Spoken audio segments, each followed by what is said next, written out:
Welcome back to the SharkCast, or I should say the intermission of season one of the SharkCast. It's a holiday week coming up here in the States, so I'm going to use that as an excuse to take 1 week break. I just finished an interview with Mark Addison. He was a pioneer of diving with tiger sharks in South Africa. Like Andre Hartman was a pioneer of diving with white sharks in South Africa. We see people diving with sharks so often now. It's been quite some time since those guys pioneered this sort of activity. But in addition to that, now there are so many cameras, we just kind of think that it's normal, or maybe that's just us shark people that think it's normal.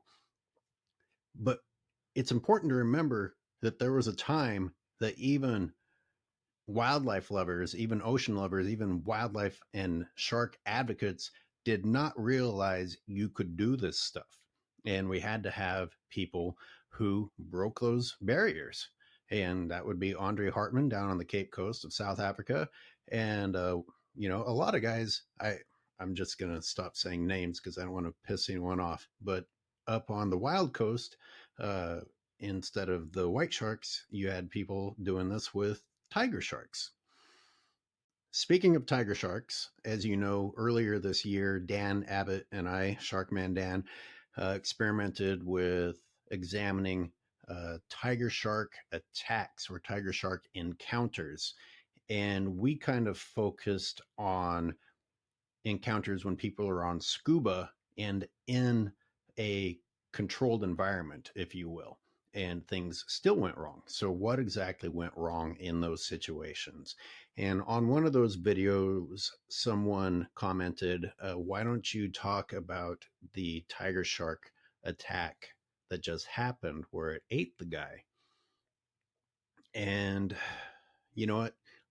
I'm going to do it. I'm going to use this as an opportunity to do that because there's so many side topics to explore with it. Obviously, pretty upsetting footage. Clearly, the tiger shark bit the person and decided to proceed with biting the person, and at least a partial consumption. I started to bring this up in my interview, and I can't remember which direction we went with it, but what kept going through my mind is that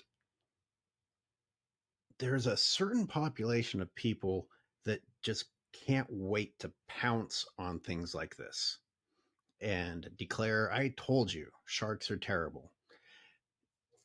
My thought on this is, so you finally have a shark behaving the way that population of people says sharks always behave.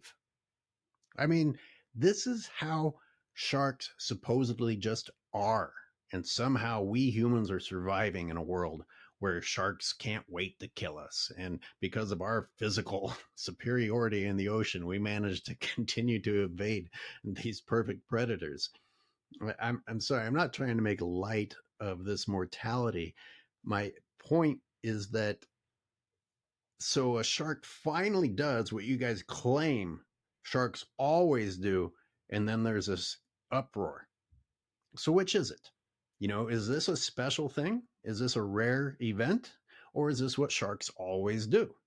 You got to choose one. Whether you want to condemn the sharks or not, which is it? Is this kind of a rare thing to capture? We've seen encounters. We've seen people get scared. We've seen people panic. We've even seen a shark swim into somebody's surfing leash and get entangled and have that called an attack. And then we've had sharks that bite and then decide to proceed, such as in this case. So what can we learn from this as opposed to just saying, look, sharks are terrible? First thing I think of is what the human being was doing. And I'm not blaming the human being. It's taking me back to an episode I did when I was experimenting with the shark minutes, where I was doing quick 2-minute episodes trying to convey a message. And it was called Body Language. And it explored the idea that animals, not just sharks, marine animals, terrestrial animals, etc., are communicating, not necessarily vocally, but with body language. They're always communicating with their own species, with other species, territorial, food, whatever the reason is. There's always some form of communication taking place. We as humans have the privilege of being so dominant on the planet at this point that we don't have to be in tune with when something is communicating with us. Now, when we go into the ocean, this becomes a problem on an amplified level because we have lungs. Therefore, where is our head most of the time? Unless you are on snorkel, unless you're a scuba diver, a rebreather, or a really skilled free diver who can hold their breath for a long time, we've got our heads above the surface and our heads are pivoting around looking at our friends or whatever is entertaining us because we're using the ocean as a recreational spot, not as a place where we live and hunt and evade being eaten, not as an ecosystem, but as a swimming pool that's a little bit different than the hotel swimming pool. For everyone getting angry right now, my point is not that this person deserved to be bitten or eaten or anything like that. It's simply to point out the fact that we don't have our eyes down where the organisms are. We're surrounded by organisms and we have no idea what's happening. You know, maybe Hollywood is why we think that the first thing a shark has to say to us is popping its dorsal fin up, followed by the music. But that's not the case. You don't see the dorsal fin. You just don't usually see the dorsal fin. And that would be one of the last things that the shark communicates, not the first. So, in my original Shark Minutes episode, I referred to a presentation that was given by some people who spend time in open water with sharks all the time. And they are down there. They're down there at the shark's level. And guess what?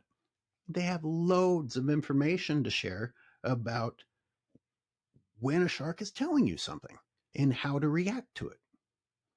Now, whether you're a shark expert or a novice, if your head is above the surface, how are you going to process any of that information?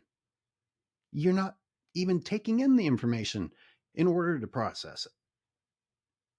And we, as a species, collectively have decided that that's a fine way to enter an ecosystem where other creatures are in the process of hunting and evading being hunted. So again, it's not that I'm trying to make sharks angels. I just think that when the vast majority of us, and that is the vast majority, on vacation, swimming in the surf, swimming their routes for cardiovascular reasons at the surface, that's how we spend most of our time in the ocean. So it's sort of amazing that we aren't preyed upon more until you look at it from an ecological perspective, in which you realize we have nothing to do with their diet or their role in that ecosystem. We are just in the way. Now, having said that, was this guy just in the way? And if he was just in the way, why did the shark not spare him? Why was the shark not, dare I say it, the bigger species by just ignoring the blundering land animal that decided to go flapping around in an ecosystem? So in this case, for whatever reason, the shark decided to. I can't use any of that. I'm not advocating whether someone should or shouldn't be bitten or eaten. I just want people to appreciate that we aren't exactly doing our best to avoid that happening. And we need to acknowledge the fact that nature spares us most of the time because nature has more important things to do then pursues something it isn't meant to do. Not that I want to see or need to see more gruesome stuff, but if we'd seen more footage prior to just this part, we could confirm that the guy was just probably swimming around at the surface. I mean, obviously, he doesn't have any gear to allow him to be doing anything else. And even once the bites begin, the guy's spending his time up above the surface, which, if you want to defend yourself from the predator, you kind of want to be down there. And again, this isn't a judgment. I'm not saying that I would be thinking clearly or going down underwater to bravely fight off this thing with crazy sharp teeth. I'm just saying your odds are even worse when we continue to be up here, just like, someone or something help me other than me being able to help myself. And yet we get to call ourselves the superior species because we're spoiled and we have dominated the planet to where we have no humility left to realize that we are not superior on a physical level whatsoever to pretty much anything, including a squirrel, much less a shark. If we go back to what I was saying about the experts who spend the time in the water and have actually diagrammed what sharks do with their bodies, the different signals that they give, arching the backs and the movements of the fins, etc., the gaping, etc., all these different signals that an animal might be giving, we're not getting any of it. None of it. And whether the shark is saying, hey, I don't like you here. Hey, this is my spot. And I'm going to bite you or kill you just because you're interfering. Or if it is scoping you out and seeing if you're going to put up a good fight or if you're going to even be aware of his presence. I'm sorry. I know I am a cold-blooded asshole laughing about this, but the absurdity of us expecting nothing to go wrong when we're doing nothing to avoid the conflict.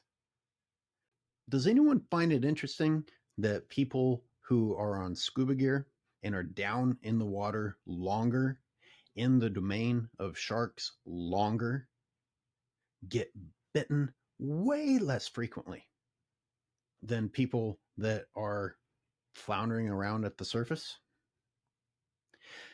You know, those people recreationally swimming are not trying to encounter sharks. They're not trying to encounter marine life. They're near shore. They're surrounded by other people in a lot of cases.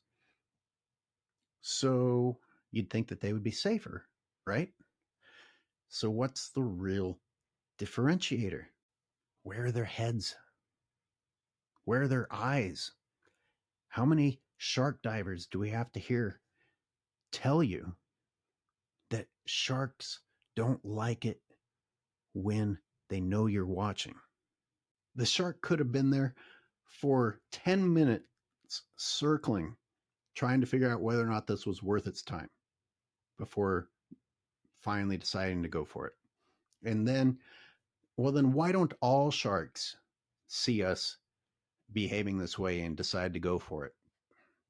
And again, this is kind of how my most recent interview made me think about this. And it's food depletion, climate change, ocean temperature change, animals in places that they aren't normally encountering other animals that they don't normally encounter, or being at a stage of desperation in trying to find food that they try out things that they wouldn't normally try.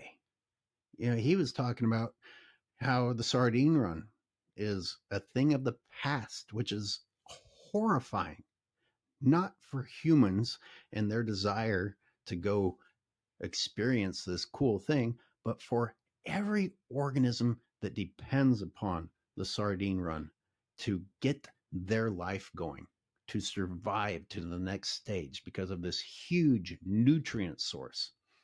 And our inability as humans to stop taking way too much has ended the sardine run for effective purposes. How do we not think that isn't going to change the behavior of creatures trying to survive? My last thought on this, and I'll be amazed if anyone is still watching, is the concept of sharks as monsters. And this is a section of the film I'm doing on the Natal Sharks board that I think I have to cut for time.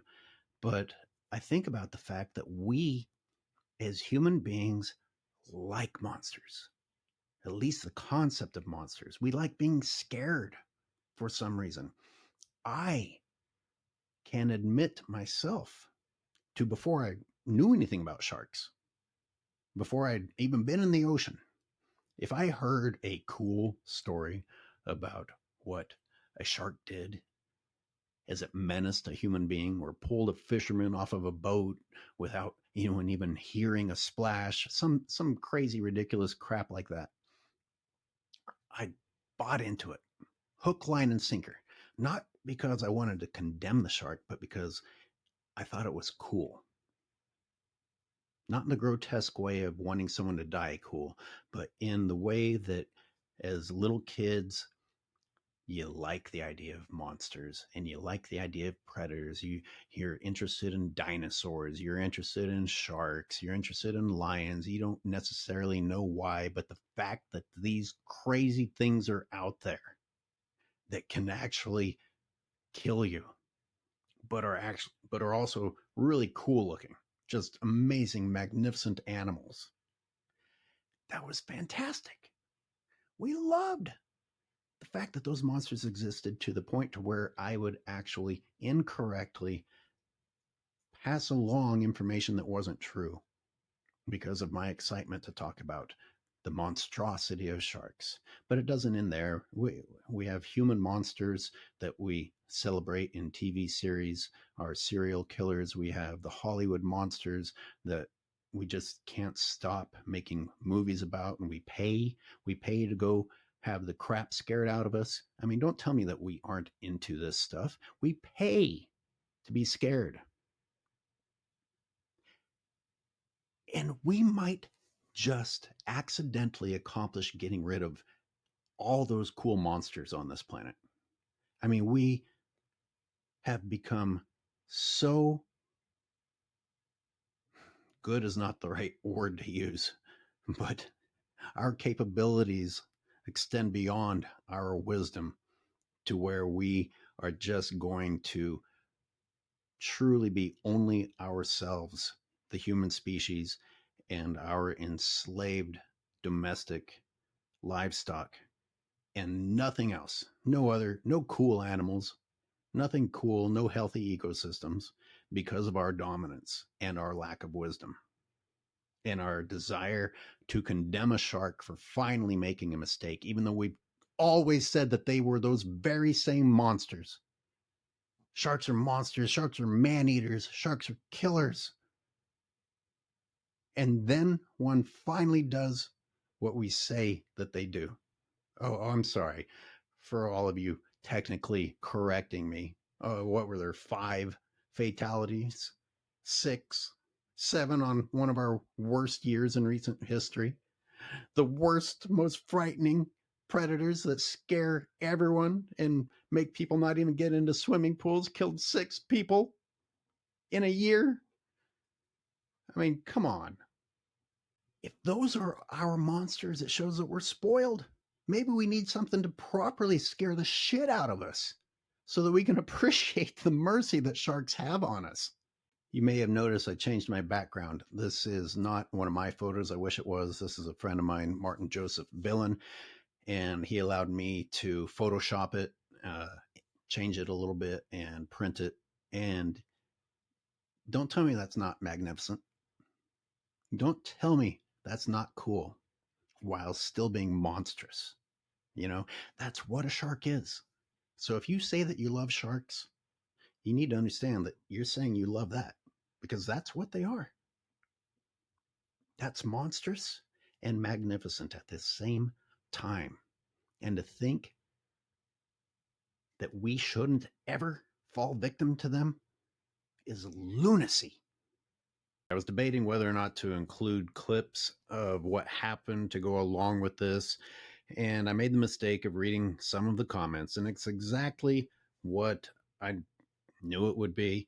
All the people that can't wait to condemn sharks, saying, oh, to all you biologists out there and you shark advocates that say that sharks don't want to eat people.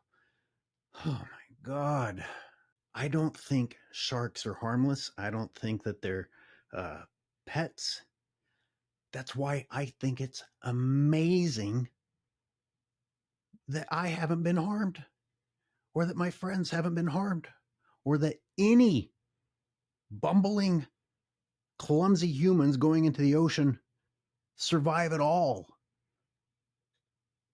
That's what you need to think about, not the fact that you think you've proven what you're already claiming to be true. Now you want to condemn a shark that you've already condemned. I mean, where do we go from here? We already have shark killing tournaments, shark fishing tournaments, coaling, beach coaling nets, drum lines. The scientists fucking wipe out a shitload of them every year to do their studies on populations. And then there's the commercial fishing, of course. There's the bycatch. There's the finning industry. There's active shark fisheries that target sharks for shark meat, believe it or not. Mercury. You say sharks are these monsters all year long, and then they finally resemble what you constantly claim that they are, and then condemn them for being what you already said that they were. I don't get it. Where do we go from here? How much more can you punish sharks? Are you going to be happy when they're gone entirely? And then we get upset about the dolphins, and then we get upset about the jellyfish. Oh my God, it's not going to end. I'm just counting the days until humans decide that it's necessary to manage orcas, since orcas finally showed the slightest sign of being sick of what humans have been doing to them.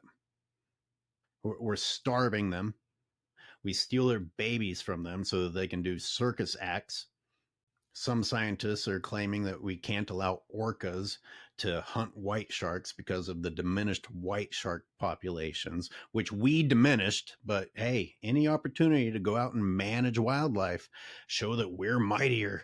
We're mightier than the orca. We're mightier than the white shark, because ultimately it's in our hands to decide what survives or not. We are in control. We're going to manage it. And when a shark finally fucks up and kills one of us, ooh, we were right all along.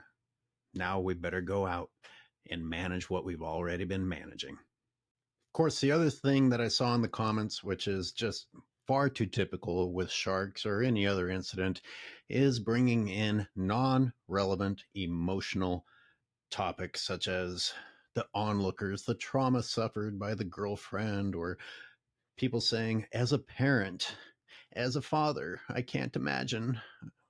Who doesn't have a family? Who doesn't come from a family? Who that can ever be a victim not qualify as a parent or a child or a brother or a sister, or being on vacation or being with a loved one? I mean, it's not relevant. It has nothing to do with whether or not the shark bit the person. The shark does not want to punish a particular person. And I'm sure some people are saying, well, yeah, duh, you're not saying anything smart here. Well, then why are you buying into it? Because you know it works.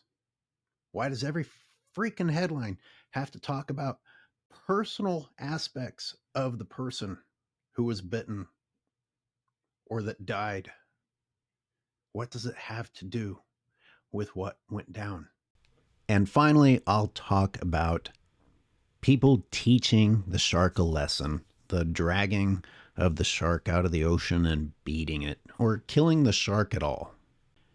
Or the idea that you're convinced that you got the right shark. Something to keep in mind with tiger sharks is that they are scavengers. You find all kinds of things in their stomachs because they try out a lot of things that are laying at the bottom of the ocean, which could include human body parts. does not have to have been the shark that actually caused the mortality to be the shark that ingested a piece of the victim.